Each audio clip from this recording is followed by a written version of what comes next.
Well, right now it looks like streaming is going to be a big part of the Pac-12 media contract. I don't think that's a problem for scheduling. Locked On Pac-12, your daily podcast on the Pac-12 Conference. It's the Locked On Podcast Network, your team every day.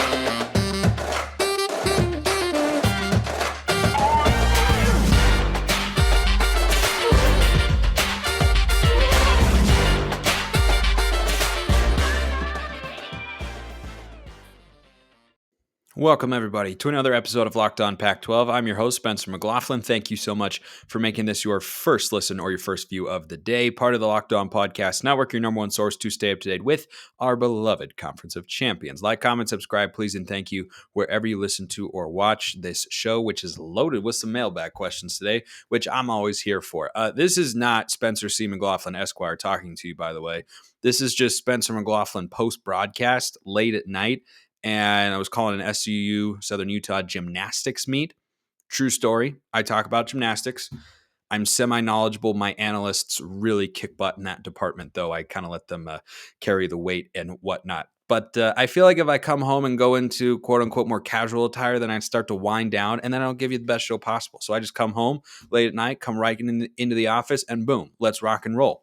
Juan Klein asks via the YouTube comments. You can ask in there. You can ask on Twitter as well, at smalls_55 or at LO_Pac-12. See how much energy we got right now? All fired up. Another question to ask regarding an exclusively streaming media deal, which I don't anticipate, by the way. It's not impossible. I don't think you can rule anything out.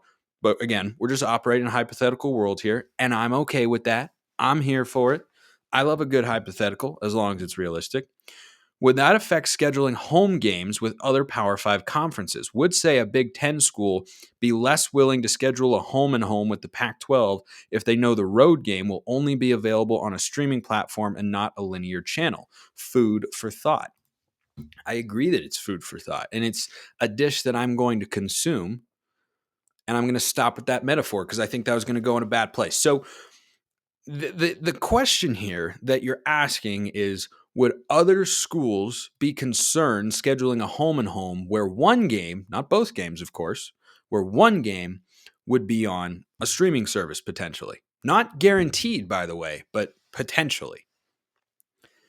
When you're scheduling a home-and-home with another school, and it happens all the time, and we just saw Ohio State cancel on Washington, and no, it is not because there isn't a Pac-12 media deal or because it could be streaming heavy. That is not the reason. Ohio State canceled that because they had both Washington and Texas on their schedule for, I think, 2024 and maybe 25. Excuse me. And then they made a business decision, which was, we've got one quality non-conference opponent, so we don't need two and risk having a loss because Washington is good. So let's just cancel that, add a bye game, play Texas, which is a much bigger TV draw, and they're going to be in the SEC by then anyway. Makes a lot of financial sense, obviously. So back to the question of streaming here. The short answer is no. I don't think this would be a huge problem. And here's why. Let's say the game, whatever matchup it would be. Let's look at the non-conference slate in the Pac-12 this year. Auburn and Cal, for instance. Auburn, playing in the SEC, has a fantastic TV deal. They get a lot of money. They're on linear cable just about all the time, I'm pretty sure. I don't know all the details and specifics of it, but the University of Auburn football program, over a 2-year period, is not going to be concerned about one game that might have, I don't know, a couple 100,000 or 1 million less TV viewers than it could otherwise have. That is not going to be a big concern of theirs because that is not going to make or break. It's not like Auburn would be playing on that channel all the time, right? If you're concerned about streaming and whatnot for the Pac-12, okay, I get it. But that's over the course of weeks and weeks and weeks. And so in these home and home matchups, it is always the home team that is responsible for the broadcast. So whoever the home team is associated with in terms of broadcast media partners, that's where the game is going to be broadcasted. So with Auburn, which does, I believe, have a home and home with Cal, let's say they did that again under the next deal. And let's just say, again, just for the sake of conversation and fun here, that the game Cal would play Auburn would be on Apple TV Plus. The University of Auburn football program is not significantly harmed by playing that game on a service that all their fans might not have access to. But Spencer, their fans would be so upset, they'd be frustrated. Yes, some of them might be. Some of them would also probably use it as an opportunity to further their or strengthen their opinions of, man, I can't stand the Pac-12, they're way behind and yada, yada, yada and such, right? So Auburn is not going to be worried about that one singular game because over the course of 2 seasons, if let's say Auburn's bowl eligible both of those years, but they don't make the conference title game, that's 26 football games, most of which will come against SEC opponents on linear cable if you're so worried and hot and bothered about that sort of thing. Do you think they're worried about the one? And yeah, some fans might be frustrated with it. Let me ask this question to you. I've been a sports fan my whole life. You probably have as well. Has your school or your professional sports team even always done what you would like them to do and what makes you the happiest as a fan? The answer to that question is absolutely not. So if Auburn saw value in scheduling a home and home with whatever Pac-12 school, and the one game that would be played on the West Coast would be on a streaming platform, I really do not believe they're going to be that concerned about it.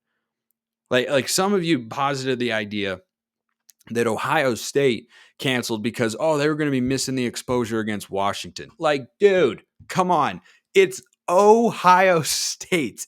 They're the most watched team in the country. They're not missing an opportunity to showcase themselves to recruits or get their brand out there because they would have maybe played Washington on Amazon or Apple, which there's no guarantee of, by the way. But let's just operate in the space of our school is going to be deterred by it. No, I don't think so, because it's one game over the course of a couple of years. It's not like the TV viewership is going to literally be zero. And what you would have to gain potentially by winning the game against said Pac-12 opponent, depending on who it is far greater than what you quote unquote have to lose in that situation.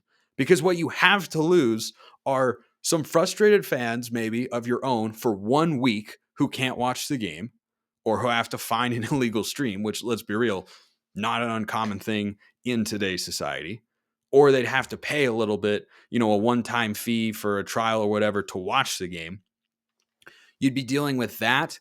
And then, I mean, how many fewer people are we talking about watching the game? It is a minuscule number compared to the total number of eyeballs they'll draw to their program over the course of one entire season. So I'm not concerned about that. I really am not. I think it's an interesting question. I do. But if a school wants to play a home and home with X program, they're going to play it because they see an advantage there. Because if some people or not as many people can watch one of the 2 games they play, not the other one, right? Because whatever, other Power 5 school, Big 10, ACC, whatever, that's hosting, if they were going to put on linear cable, well, then you have another chance to play that team. And if you're so worried about it, it's just, I don't think it's making enough of a difference there. Because you're either going to get something from the win in terms of your resume or just your clout in the college football world, or you're not. And whether or not, a few 100,000 people more have the ability to watch it, even if it's 1 million people more, I don't think that's making the difference there. I love the question, though. I love the question. I've got a shout out to make and another question to answer. And you guys are coming up with some really good ones. I really appreciate that. Kind of how I appreciate that FanDuel is the number 1 sports book in America. And it's the midway point in the NBA season. So it's the perfect time to download FanDuel. New customers get a no-sweat first bet up to $1,000. That's bonus bets back if your first bet doesn't win. Yeah, I know. You download the FanDuel Sportsbook app. Safe, secure, super easy to use. You can also sign up at FanDuel.com/lockedon for your chance to get a no-sweat bet up to $1,000 back in bonus bets. That's FanDuel.com/lockedon to learn more. Make every moment more with FanDuel, an official sports betting partner of the NBA. Before I get to the next question on today's show, which I love answering, got to shout out my guy who I virtually met yesterday. His name is Jared Mitz, and he pointed out that the YouTube description of this particular show was out of date. And when I took over hosting it last April, I think it was, I didn't update that. Shout out to you, Jared. Thank you so much for helping make the show a little bit better any way you can. Appreciate all of you. If you haven't liked, subscribed, commented anything, whether it's good or bad, by all means, go ahead and do so. All right, next question. I love your guys' uniqueness and creativity in the name department here. S&H Exteriors. That's got to be a business, right? Like that's got to be a business. S&H Exteriors. If so, here's your free marketing opportunity on the show. We get a decent amount of traction here at Locked On Pac-12, and I'm very grateful to all of you for that. Would Oregon/Washington sign a 6 to 7 year deal without an exit clause? Would they and would they want to are two different questions. Would they want to? Maybe not. But a number of you out there are very high on the idea that Oregon and Washington, if they don't like the Pac-12 situation, they would bolt for the Big 12. I do not agree with that particular notion. I do, however, believe that either school, should the door creak open, would take a look at the Big 10. But the Big 10 right now doesn't have a commissioner. Oregon doesn't have a president. And the Big 10 presidents, who didn't fire Kevin Warren, but it seems like they kind of ousted him because they had different visions of what the next step for the conference was going to be, which in the eyes of the Big 10 presidents was, we're good here at 16 teams with USC and UCLA. We made our move. Kevin Warren seems to have had an appetite, English is fun, to continue to expand and go after Pac-12 schools, but that didn't happen. And then the Big 10 signed their deal, and now the Big 12 has signed their deal. Now, the Big 12 has a clause that says they could add Power 5 schools and the payouts wouldn't drop. But again, I do not think Oregon and Washington would go to the Big 12. I think they would go to the Big 10. But if the Big 10 doesn't come calling, which they are not right now, and I don't think that would change, I guess nothing's impossible within the next year or two. I don't think Oregon and Washington have a choice at this point in time. They may not like it. And you know what I'm curious about with those two schools is whether or not, because they are the clear flagship TV products for the Pac-12 going forward, like they're going to have some of the most watched individual games. They're going to have the biggest game in the league every year starting in 2024 once USC and UCLA leave going forward. Like they're both critically important to the Pac-12's future plans here.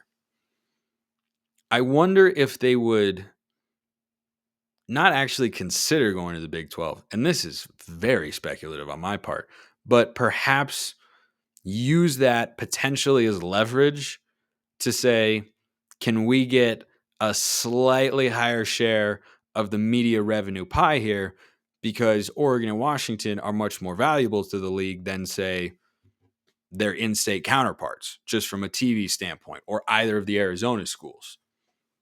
I don't know. I don't know. My guess is they would not, but is that the least likely thing to happen? No, not really. So to go back to your question here, S&H Exteriors, would they sign a 6 to 7 year deal without an exit clause? Yeah, because I don't know that they would have a choice. Now, I am not privy, nor am I, though I kind of look like a lawyer today. I am not privy to the legal jargon or how these contracts get worked out that would determine whether or not they even have the ability to put in an exit clause like that. But one thing that we have seen from other conferences' contracts is when you sign a grant of rights, getting out of it, from what I understand, is not impossible, but it's really expensive.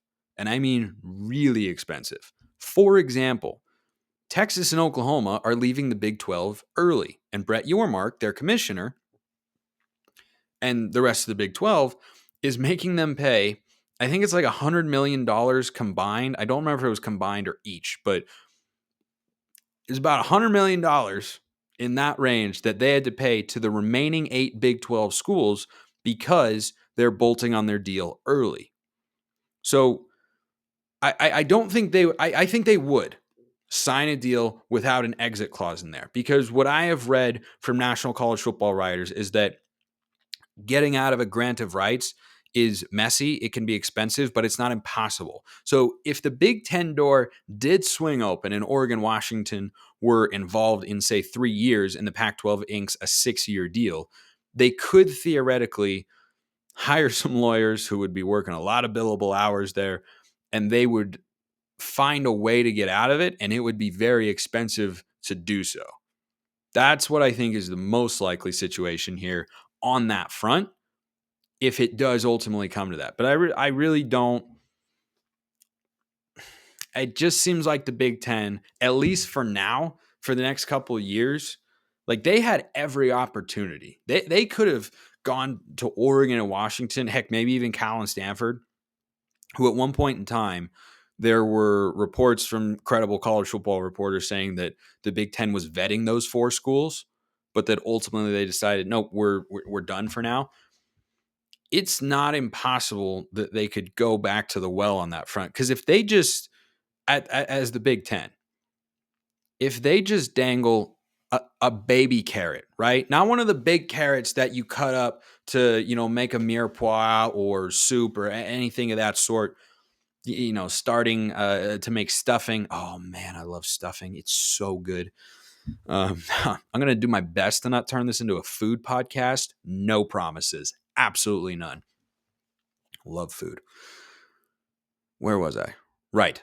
If they're going to dangle just a baby carrot there, they depending on how much value they see those schools as actually providing, they would not have to give a lot compared to what they're paying the other schools if they thought they would add value. But I think if Oregon, Washington, Stanford, and Cal provided a significant amount of that value, I think the Big Ten would have gone after them already more aggressively, and they did not. Now, maybe their math changes in a few years. Maybe they decide they want to go in a different direction, expand again. I don't know. One thing I wouldn't rule out in a few years. Sorry, I need to take a sip of water here. Just give me a moment.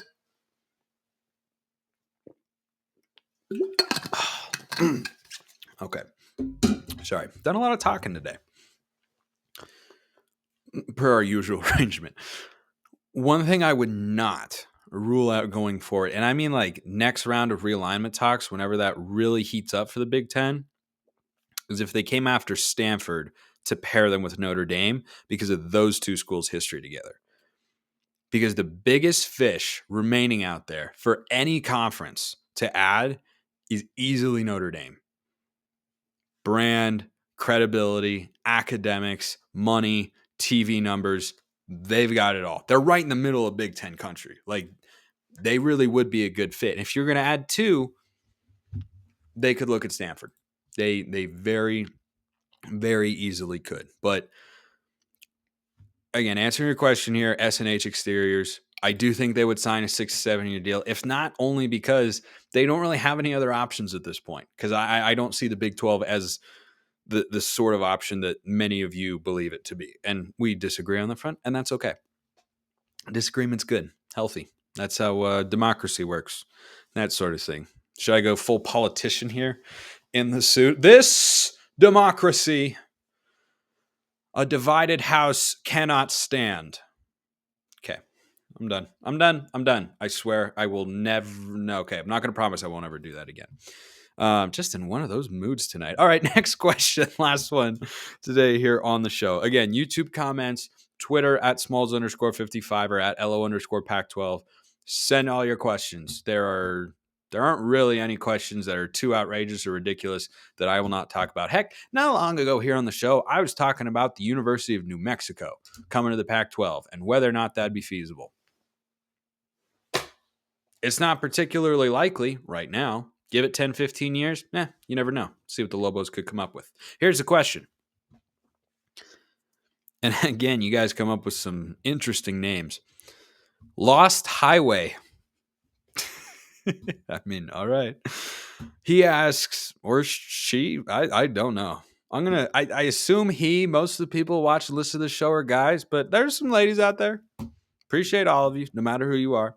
Another question. Would you rather be one of many games on ESPN or the sole live football broadcast on Apple? Ooh. Think of all the ads that we got for MLB on Apple. Does the Big 12 get that much visibility being shared on ESPN with many other conferences?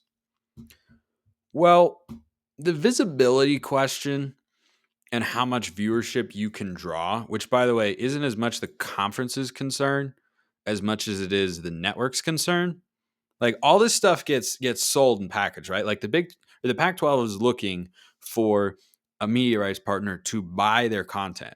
From that point on, you'd like to have as much exposure as you can if you're a conference, but it's not actually their job per se to do that. It's the network's job to promote the games, get people to watch, make it easy to watch, and all that sort of stuff. But would you rather be lost in the shuffle on ESPN with all the games that are going on all the cable networks, or the only game on Apple? The question is an interesting one, but I don't know what time of day on a Saturday you could have the window to yourself. I mean, most of you, not all of you, I assume, but a good chunk of you are West Coast based peeps, which is where I grew up. And the beauty of being on the West Coast, it is a far superior time zone as a consumer than the East Coast. And it's not a competition, not even close. We got that going for us. But you wake up and college football starts at 9 a.m. And then college football ends at about 10 p.m. West Coast time, because Pac-12 After Dark kicks off at like 7:30 or 8 o'clock. So actually you're looking at closer to 11, right? Like 11:30. So I'm not sure what time of day you could have a game on Apple and not have another game running. Which brings it back to the question of how networks get people to watch and who they get to watch. I think that's the better way to look at this, is not, are you competing with this game or that game? Because typically, unless you have a big time showdown or a rivalry or something of that nature, conference championship falls in that category as well, but that's, certainly unique. The people who are watching your games are mostly either fans of this team or that team that's playing, or they're fans maybe of other teams in the conference. And you do have a percentage of fans that are on the other side of the country, in the South, in the Midwest, on the East Coast. But I don't have specific numbers here. I'm speculating a little bit, but I think it's reasonable to assume that over 50% of the people watching a given game are fans of that particular conference, right? I mean, I, as a Pac-12 fan, and many of you probably do as well, I watch Alabama, Georgia if they play, or Alabama, LSU, or, a lot of Alabama games, frankly. I'll watch Ohio State, Michigan, right? Games that have a reach and implications that go beyond just that game. But if you're talking about a standard regular season game in conference play, when Illinois plays Northwestern, yeah, as a West Coast kid, I remember that game being on at 9 a.m. Beth Moen's on the call forever and always. She is early morning Big Ten football on ESPN. That is what Beth Moen's does best. She does a lot of things well. She's a phenomenal softball play-by-play broadcaster, if you didn't know. But the rest of those conference games are not interesting you and me very much as they are people who are in the Big Ten. So I think the question that you want to be asking here is, if the game's on Apple, what sort of viewership can you actually draw if you're Apple or Amazon, right? Which is a question for those companies to determine how much they want to pay and how much they can make and all that sort of stuff. But I suppose another time you could be like during the week, maybe if you had a Thursday or a Friday game, sometimes there's a decent one on ESPN, and let's say that game ran at 5 o'clock West Coast, or I don't know, let's say it was like 4 o'clock West Coast time and your game kicked off at, 6 o'clock West Coast time, but it was on Apple.